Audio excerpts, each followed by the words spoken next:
Dr. Daniel Hu, welcome back to Australian Dental HQ. Thanks, Dave.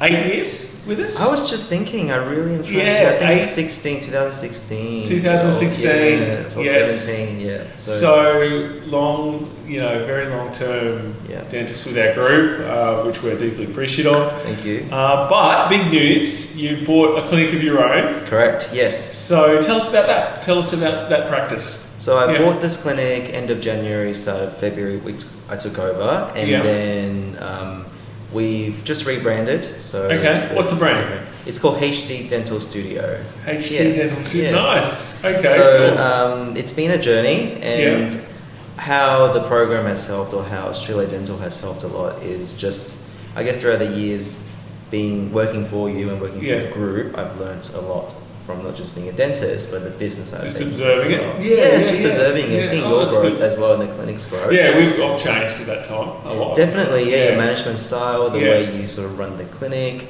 Yeah. I think one thing that I learned from you or from a lot of people is just always have the end in mind first. Yes. Sort of work backwards from there, and I think that's really helped me a lot. Okay, that's interesting. And so, what's the sort of theme of the new practice, if you like? What's the kind of thrust of it in terms of brand and identity, I guess? And so the clinic itself is one of the oldest clinics around the Mount Gravatt area. Yep. So it's combining the old and the new. So we're keeping sort of our look in terms of it's getting modernized, but you're still getting that sort of traditional look as well. Okay. And we're just really focusing on quality care. Yes. So HD is, people ask me what it stands for, it can be anything really. Right. It could be, high definition. I thought of high definition. There you go. And that's sort of like the first thing that I want people to think of is dentistry in HD. Like everything, I want it to be in high definition. Yeah. Or high distinction. Just, high distinction's another one? Yeah, and it just... I never got one of those, so I wouldn't know. You come to the dentist, get a high distinction. Yeah. So I just want, I think it's really just focused on quality dental care and just latest technology, whatever's the best for the patients. Yeah. And you're carrying your sort of ortho cosmetic kind of work into that? So ortho we're starting to introduce more. So it's really interesting. My journey with Australia Dental was from general to sort of, like you said, self-funded, where I also studied and I was really sort of like always paving my own way, kind of finding my own niche. Yes. And it just was that John Street Dental or Australia Dental offered me this niche to be in, like a place to have a niche in. Yes. So that really helped. So I'm weaving that in, right? So I guess other than that, I have, of course, got a lot of skills in general dentistry and cosmetics. So that is going to be the core first, and the orthodontics sort of just helps. Yeah, all kinds of stuff. Oh, that's really cool. And so a year ago, we launched our business education program for dentists. That because I thought there's always, we've got a long history of sort of incubating graduate dentists or recent grads and having them go through and ending up in their own business eventually. And Australia being a very big place, there's plenty of scope for that without sort of eating our lunch. It's great. So we started the program a year ago, and I was relieved that at least one dentist put their hand up. A couple of the actual practice managers put their hand up as well, had a real interest in business. And so we commenced in here, just in our learning room, started doing the lectures each month. And we did that over a 12-month period. And I think about month 10 through that, you settled on the new clinic.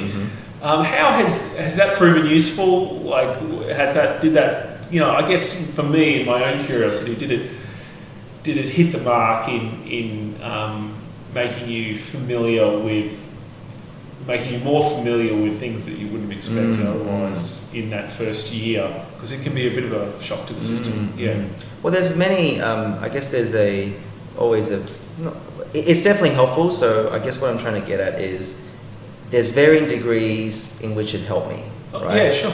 From like being within the group for so many years, I've seen the changes and the implements and the positive changes you've made. So I've learned from that already. Okay. And then I think as a dentist who's in the business doing the course, it was sort of like you peeling a few layers back for me and for all the participants to understand sort of your reasoning behind why you do business a certain way. Yes. So that helped as well. Yeah, and it would have given you sort of some context on some of the decisions we made over time. And, yes, definitely. And yes, like definitely. Understanding. And interestingly, one of the things having been in the group for so long is when, I guess when colleagues come to me and, you know, they have their concerns or whatnot, I always maintain a bit more of a neutral stance because I've been through some of the changes, and I now also recently I've gone to the other side as well, being an owner, so I understand there's both sides, you know. It's really hard to sometimes create a win-win, and that's really what you're trying to do, or we're all trying to do, is just to create a win-win for all parties involved, right? But back to the question, but concurrently as well, when the course was happening, I was already looking to buy a practice, so it really helped as well. In just even in the sourcing and identification of what would be a good deal. And yes. And then also it also helped me, like I said, I always try to start backwards, like what's the end goal in mind, right? So it helped me sort of sift through what I want in the end, like finding my vision, or I guess crystallizing my vision, the vision becoming clearer. Because at the start it's just like, I mean, it's a bit like buying a house or any big purchases. Look at everything and then narrowing down your choices and sort of knowing what you want to do. No, that's cool. And like, I felt you were very ready to go into business yourself clinically because you'd kind of come out, and we'll talk about the early days, you know, but you'd come out and you'd elevated your skills up to, from a general dentist, and you sort of, you know, even through to this day, you're finishing off cases now over the next couple of years, but like, you've got this orthodontic skill set. Can you talk about how you acquired that, and how, you know, just what it's been like and how beneficial it's been to have that, in essence, you know, be a general dentist, but with a special interest in a particular area that is in high demand, and you know, and it's quite well. So interestingly, I wanted to do orthodontics because we weren't very well off growing up, and I had really crooked teeth, and I really wanted braces, and it was one of those things I actually had to beg my mum for. But she just didn't have the means, right? And it was something that she had to save up for, we had to save up for. And then we finally did it, right? So when I went through the treatment towards the end, I remember just feeling much more confident and happy with how it all ended, or how the treatment went. I remember thinking, when I was finishing high school, thinking, well, that's what I want to do. And so ortho had a profound impact on you. Well, that's what I want to do, to help people, and because I can make people feel more confident and have a better smile. But I remember thinking, looking up the QTAC, it was still, you know, book back then, and thinking it's not in there because it's a specialist. Exactly. So I was like, okay. So then I was like, okay, so dentistry's first, and then I looked at it and thought, oh my goodness, okay, well, game on. I better study hard then. If this is what I want to do, right? Because it's I wanted to do ortho or be an orthodontist, whatever that meant to me when you were 16, right? Yeah, that's right. And then I go, okay, so dentistry's first. So that's how I then got into it. Yeah. When at UQ? I went to Griffith. Oh, you went to Griffith. Sorry, man. I mixed that up. Yeah. So when I finished, I guess when I did dentistry, as you know, it's just, there's so much more to it than like teeth cleaning and fillings that people think of, right? It's just all sorts of... It's quite diverse, isn't it? It is, yes. So it's sort of like the first 2 years was just... I knew like for the first 5 years, I just really wanted to really like make sure, okay, is it really ortho that you want to do, that you want to specialize? Yeah. Because then realistically speaking, everything else comes into play, like finances as well, right? Because then, you know, it was a 5-year degree for both of us with a lot of... There was a lot of fees involved. And then you're looking at 3 years full-time specialist training. Yes. With very little work. Yeah. During that it's time, a big commitment. You got to admire those that take that leap and I agree with you. Correct. And dive back in and really finding their niche and their specialty in the field, right? That's right. So I have a lot of respect for specialists that way. So then I was just doing general dentistry. So in my first job, first clinic that I practiced at, I got exposed to a lot of principal dentists, and one of them did orthodontics. Okay. And he sort of took me under his wings and sort of, gave me a few tips, and he let me try some things out, and he gave me some guidance. Yeah. And then he was sort of saying, well, here's the course that I did many, many years ago. You could look into this and see if you want to dabble into it. And then what one was that? I think it was... This was 2015. Yeah. Yeah. And what course was it? Was it POS? It was POS, Progressive Orthodontic Seminar. Yeah. And so they're still running it. They're still running it. They're still running it, yeah. So I did that course, like sort of like an introductory one, and it was really captivating, right? Yeah. And then it was a big commitment, like 2 years, 12 4-day weekends away, and a lot of studying yourself, and really having to drive yourself to start cases and actually push yourself to do it clinically, with guidance, of course. Yes. And then then I was looking for a career in clinic change, and that's when I came across John Street Dental. Oh yeah. And I'll never forget, it was an interview. It was a later night. I think it was 5:30 or 6, and I was late. And it was with you. I don't even remember. I remember only because I have never come up this, like, I don't go up to the north side a lot. No. And I remember, like, traffic said... 45 minutes out of town. Good 45 minutes out of town, and it was peak hour traffic, because the interview was like 5:30 or 6. Yes. And I remember thinking, I'm never going to get this job. Like, I'm late, I'm like, what's going on, Yeah. And I remember really getting along with you when we chatted. Yep. And something about John Street Dental, like, it just... Because I was actually tossing up between a few opportunities at that time, and there were some that were close to home. But something about John Street Dental, I think the layout of it, like, really captivated. It's a nice clinic, isn't it? It's got a few attributes that not many clinics have, in terms of it's in an old Queenslander sort of house. It's got every clinic room has windows and light. You can go over to the beachfront and have lunch. But I think one of the things was, already there was Dr. Andrew Lim who was doing ortho, and you were very supportive and open to it. So I thought, okay, well, I could be here then, and look into doing more of this. Yeah, that's right. I think by then a couple of, I was. I think Andrew was sort of on my path as well now. Like, that's right. Andrew was almost found somewhere. Did he already own already, or no? He eventually, he was probably 3 or 4 years ahead of you on the journey you're on. That's what I was thinking. But similar story. Andrew signed up as a graduate dentist, and he ended up working at John Street for 10 years actually. And but then I was a career. So shout out to Dr. Andrew. And I'm going to be similar to. I'm really following his path. 100%. Coming up to 10 years. So in those. Because you've kind of walked and observing dentists like you, like Andrew Lim, like several others. I've sort of seen this very fruitful journey that you've gone on. You've come in as you were relatively new, right? Definitely. Like 6 months. 6 months. Like a year or two. Two max. I don't think it was. 14. So it was just 2. Yeah. Okay. And then you come in and.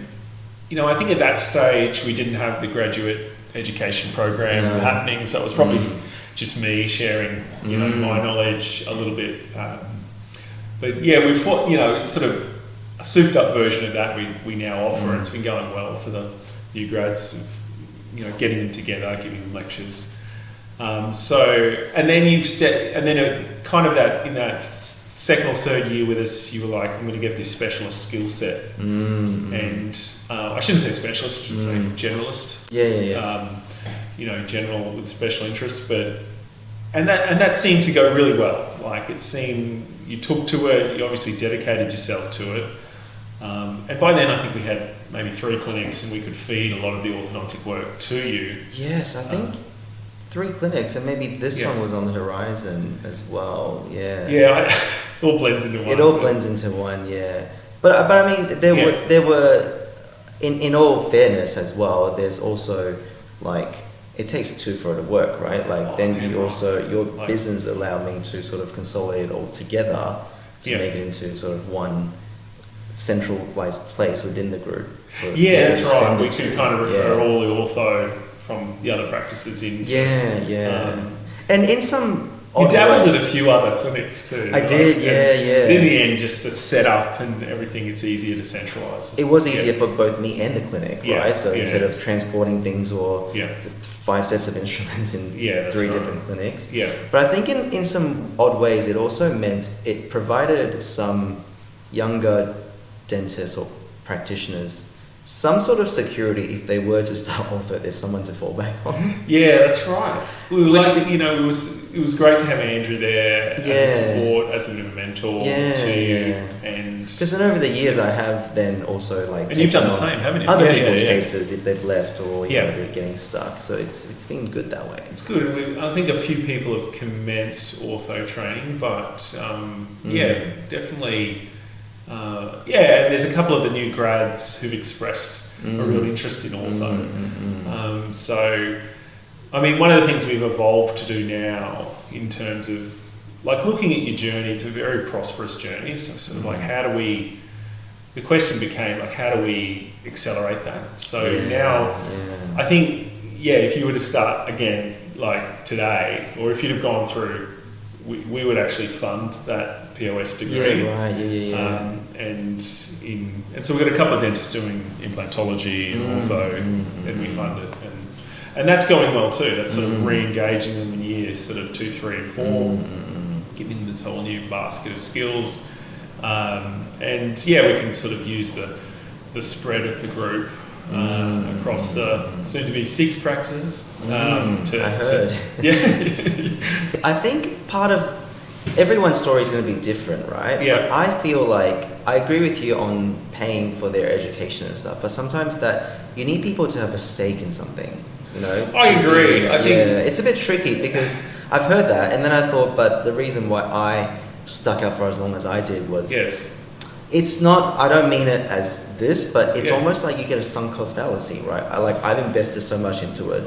Why would I leave now then? But I don't mean it in a negative way. In my journey, these are just interesting questions. Around. You know, if I had spent X amount of money and I've been here for X amount of years, I'm already here doing all these things. Like, why would I go? You know, or I'm invested. I've got some sort of skin in the game. I think ortho is a particularly sticky specialisation as well because you're there. You've got your setup. You've got your nurse that's familiar with it. You're often seeing people over an extended duration. I mean, perhaps then, like for me, I guess we just sort of grew to a scale where, I mean, the curiosity for me has always been like, how do we attract the best people? And I was going to say there is that part as well. That's the hard part, I think. You know, and it occurred to me that if we can just keep each year getting the real 1% graduates who are drawn to, you know, effectively the scholarship program in year 2, 3 and 4 of, you know, which we spend a lot of money on. So perhaps ortho will be one of those things where it's going to be even rarer to find a general dentist who might want to dabble into it. I think it's rare anyway. But it's super high demand. You know, you've carved out this huge following of, you know, and successful case. Like I think you've been doing ortho like 5 years, 6 years. At the very least, 6, 7, And you know, we've never had an issue. Like, which is a testament to you and your clinical work and your clinical judgment. To never have a case in all that huge time where the patient's left disappointed in any way is, you know, that's a spectacular achievement on your behalf. Thank you. So I guess, you know, I sit with the grad. You know, we used to meet every week, and you know, or for every 4 weeks, pretty much we met, and we'd talk through what's happening in the clinic. Are we living up to your operational expectations? But the next step, you know, that step of then stepping up to the specialisations. Now I'm trying to sort of encourage people to do it. I'm trying to say this actually makes a lot of it makes both economic and I think even career satisfaction sense for people to really consider this in year 2. Like, what is Oh, and I totally agree. What is it? Because in a way, I did that. Like, I took my own specialisation, which was like management. Yeah. And there's a lot, there's a lot to be learned in that. But in a way, what you're doing is management now, and that's the hard part, isn't it? To motivate people, or to be to encourage people to seek out their potential. Or this is this sort of it's a very, I'd say there's a spectrum. You'll find this. There's a spectrum of people. There's some people incredibly grateful for the consistency and stability of their job and their role, and they don't need a lot of external motivation. They're just quite content in their role. And at the other end of the spectrum, you've got people that need continuous. They just want more external validation to be motivated, and that can actually be quite exhausting. So, and then there's everything sort of in between. In the bell curve. In the bell curve, 100%. And so I guess, in the past we'd rely on people like yourself, very self-motivated, very because we didn't have a lot of resources when we were starting out as a group to sort of come in and support that end. So it was necessary. It was just very fortunate we could have dentists like yourself and Andrew and others that were very consistent over time. But I guess now it's funny. I would say almost at the other end of the spectrum, you've got, you had like a dentist, one of the late Sam Parker who worked for us at our Clontarf practice, and he, he was right up the other end. Is that he thrived on the energy, he thrived on the compliments and the support that we could offer him, and so I guess our structure now almost supports that style of dentist very well, because we've got like active learning, we've got a lot of mentoring that sort of drops in. And that's where your active recruitment comes in. Hey, just finding that right person. Just finding the right person. The hard part, I think, isn't it? With any role, I feel. I mean, it becomes progressively harder as the numbers grow. If you ever go on to Clinic 2 and 3, you'll. I'd say, it's obviously been, this is your first year in business, and it's always a shock to the system as well. Yes. It's an equally large shock to the system having a second location. Sure. Because for the first time, like, things can't be resolved just merely by your presence. Yeah. They have to be, you have to think about what are our policies, what are our structures, what's our systemization architecture. We've probably touched on this a bit over the year, just how we do that. And there's a lot of just nuance. We had a lot of talk, we talked in the course a lot about, simplifying performance management. Pricing is another one that can work for you or against you, and even dealing with lawyers and accountants. There's a skill set there that sort of, I think, to some degree came in handy. And like I said, I always try and have end in mind. So I always do think about, if I do have the second one, right? So I'm already trying to systemize things, and I already know like the headaches that comes with it. It's just implementing and just and it's really tricky for me at this stage in some ways in that I'm trying to tell my clinic, people in my clinic, and we're not a big clinic yet, right? They're like, well, we're a small team. Why do we need to systemize like this? Exactly. It's quite contradictory. And that's really like one of it's a good challenge, but it's like I feel like I've got to answer and explain myself all the time. Like, what if one day I'm just really sick and I'm not here? X is really sick and they're not here for 3 weeks, 4 weeks. We can't have the place fall apart just because we're a small team. If you're in hospital, I'm not going to call you in hospital asking you where's this kept, That's why there needs to be a system of systemization. This is music. But that's what I mean. I've learned that from you over the years, and seeing you stepping out of the business but leaving a system in place, right? That's correct. It's sort of like you ask someone, why do we do this? How do we do this? You go find it. It's somewhere. People know where to locate it. Well, that's it. The thing about like writing the system is it takes 10 times as long as actually explaining it. But once you've done it, you never, ever, ever have to explain it ever again. So it's this incredibly good investment. So, with the stage of systemization you're at, it'll be, all these problems will come up. It'll be problem system. And then eventually, and there's like, it seems like it's never going to end, right? Like you just go, so we spent the first couple of years just systemizing. And when you were getting into it, just like you said, the first year was a big shock for you. When you got into ownership, you were still practicing.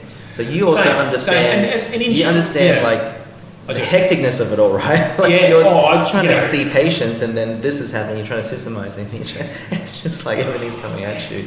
Yeah, I mean, the advantage you had is you were much deeper into your clinical career than I was when I took over. Because my dad was like, I'm retiring.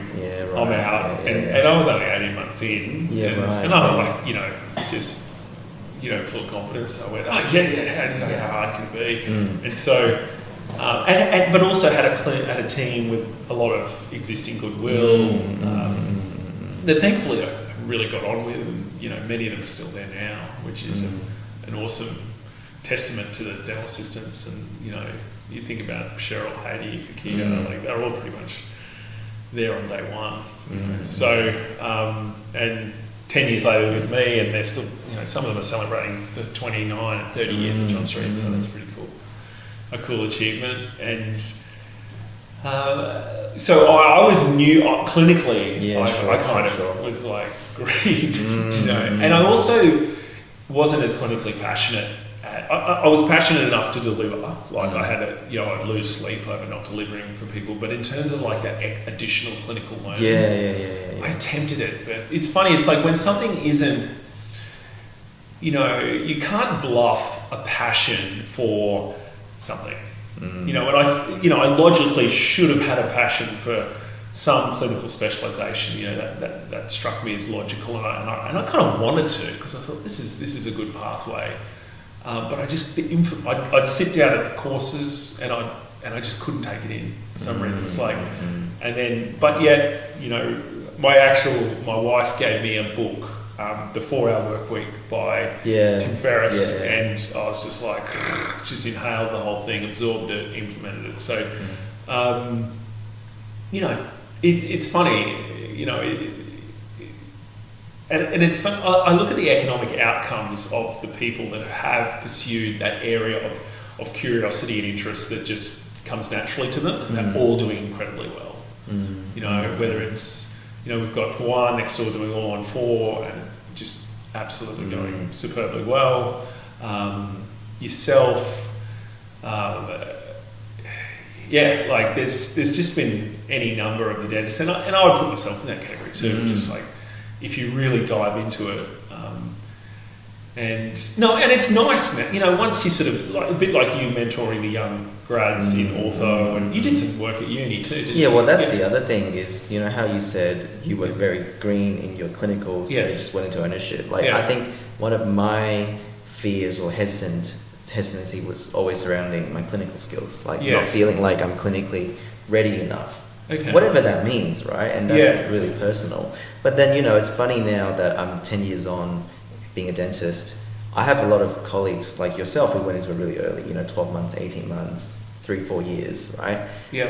And now I feel like I can't speak differently, only because all I know is I've become this experience and I thought I'm ready to do it, right? But there's almost nothing that can prepare you for the ownership. Like at any time. No, anyway. It's so this was the big thing we talked about over the year, was the precision of dentistry. Dentistry is a 99.9% precise profession. And even then, like you lose sleep over that 0.1%, especially in ortho or something. But then you're managing, once you get to this situation where, and dentists typically, like yourself, you're an archetype for this. You set such high standards for yourself. But then when it comes to managing others haven't had that academic trial by fire that dentists have to go through to get into dentistry. And then, haven't had that experience of actually passing the 5-year course, which is, it's a super intense experience. I sit on the UQ Dental School Advisory Board now, and it just, like sometimes I get flashbacks of uni, how intense it was. I go, wow, gosh. I remember doing clinical sessions where you're working till like late at night, trying to sort of both deliver for the patient. So super intense kind of combination of things. But I think, like I said, it was just then I started at John Street, and then I did the ortho stuff, and I was doing more of the ortho, and then I consolidated my hours here and went to practice elsewhere, closer to the city, to do more general dentistry. Yeah, that was an interesting. Remember that conversation? It was like you were heading. It's always a sort of bit of a moment of heartbreak when a fantastic dentist comes to you and says, "Hey, you're on the other side of it now, so it'll happen. It does happen. It happens to everybody, despite your best efforts, And when you were heading off, it was. I think you were going to finish up entirely. That's right. And I was you have such a good... And then you came to me and said, look, you've got a very good niche, we really need this at the clinic. What can we do to make it work? And we just talked about what we do to make it work, and it was largely the theme of the values of what you want for your clinic anyway. But just in a more concentrated. Daniel's gonna do this, so just let him do what he's got to do, and then. And I said, I remember. I think I was. You were a full-time general dentist for us for a long time. And I remember saying. And then you just went down to the one day ortho, pure ortho in the afternoon. And I remember saying to you, I think, David, let's try this for 6 to 12 months. You just trust me, and I will just do right by you in the clinic and the patients, and I'll cause you no headaches.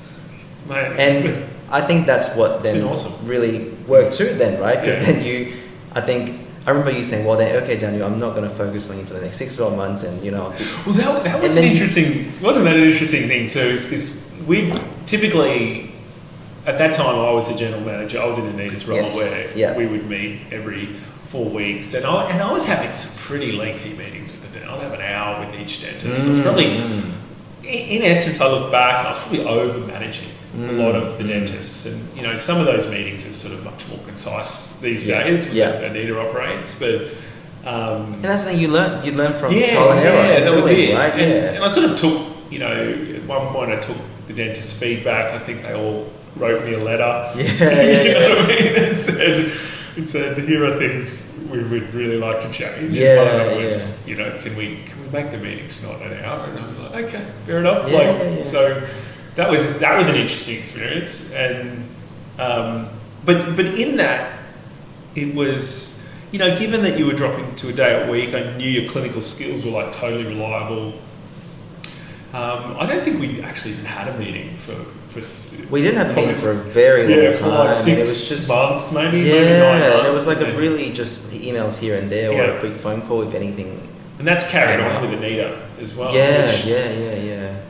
So that's it's probably I am like an oddity in the group, like a bit of a unique case in the group, but you know what? Effectively, our management style adapted to your needs, which I think there's a risk with that. There's a risk that if we're not meeting with you, we're not typically we meet every 4 weeks. We hear whether a dentist is a little bit, if there's an issue, if we're not delivering in any way. So there's a risk in not doing it, but it was a situation where I thought, this is probably the best, overlapping circle in the Venn diagram of and that's also why I knew, from how you were managing, it was going to be a big ask, right? That's right. I was, and I think at that stage, because I was sort of freshly learning the business theory of how to manage, because there's so much theory in management. There's as much theory in management as there is in dentistry, and I think everyone sort of coming across to own a clinic needs to know that. They need, and I hammered that point over to you, over the year we met. But there's just so much really useful theory. Some of it, just like dental academia, there's some useless stuff that is already known. But there's some really good sources of information you can get. Yeah. You know, like you said, it's a risk, right? And there was how you were managing. And I guess this is where it's personality and everyone's different. I knew that, and I knew that of you. Yeah. And in a way, when I asked you for it and I said, let's just trial this out for 6-12 months, let's see how that's going to work. Because I just knew then that, like, you said yes to it, then I guess, like you said, I'm a high achiever in many ways. So I'm just like, okay, well, I'm definitely going to deliver then, right? Like, I asked for this chance to not have monthly meetings, to show him that I can do it. Yes. So I'm going to do it. In a funny way, it's like you want to manage me, but maybe I can't be managed every month, you know? I have to be managed every 6 to 12 months. And I think once you have experienced these precedents as well, like you build a library of different personality types need different things, and you can sort of adapt your style. And I think Anita's probably carried that on, like that sort of very hands-off kind of. Because I think when Anita became the general manager, we did have a meeting like once every 6-8 weeks, or it was. I think it was every 8 weeks. There was some meetings, and then in the end we were just sort of like, oh, you know, do we really need to meet that much? Yeah. And I said, no, Anita. I said, I'll just come to you when something really, really big. If I need to bring something to your attention, but I don't really, you know. By that stage, you probably knew you would be heard.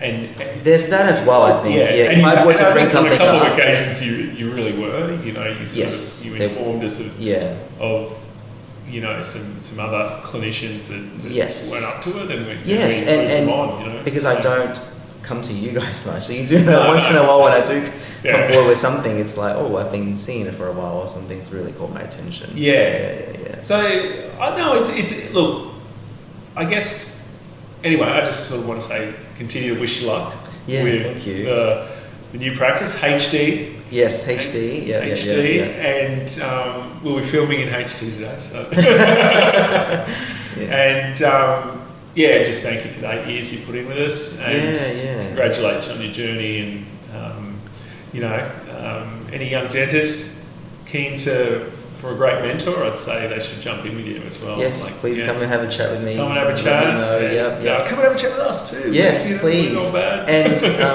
I want to say thanks to you as well. Yeah. Like, I came in as a really young green dentist as well. Yeah. Like yourself, when you jumped into ownership, and I think a lot of my views on business and way I manage things has been largely shaped by all my experiences, but by my experiences here as well. And sort of seeing your growth and journey as well, that's also helped me a lot. It never stops. You know, you really, you know, you go into business, and there's an optimization that you're experiencing now as a hands-on, you know, serving the customer directly. And that work, it's actually very difficult to sort of do that systemization work whilst you're directly hands-on. There's a challenge there. But if you can do it, and even if you can do it, look, put it this way, to whatever degree you can do it, it will be improve your life tenfold, you know, for the effort you put in. It, you know, for every increment of that isn't reliant on someone's memory or someone's, you know, that's actually gonna save you over the long term, and it's gonna, and even having a single location, it will enable the practice to expand as clinicians if that's the path you want to go down, or just offer a higher and higher value experience to a select group of patients as well. That's another possibility. It's there's all these different ways to take the business and optimize it so that it sort of can support you in your life. There's no right answer. There's just an authentic one. You know? And like you said, the field is big, the pie is big. The pie's huge. The pie's huge. So teeth aren't going anywhere. And mate, you've been a star for us. So many thanks, and thanks for coming today. Thank you so much. Sharing your journey, thanks for having me, and talking about the path you've taken that hopefully we can emulate for a few others. Sure, my pleasure. Thank you. Thanks, so buddy. much.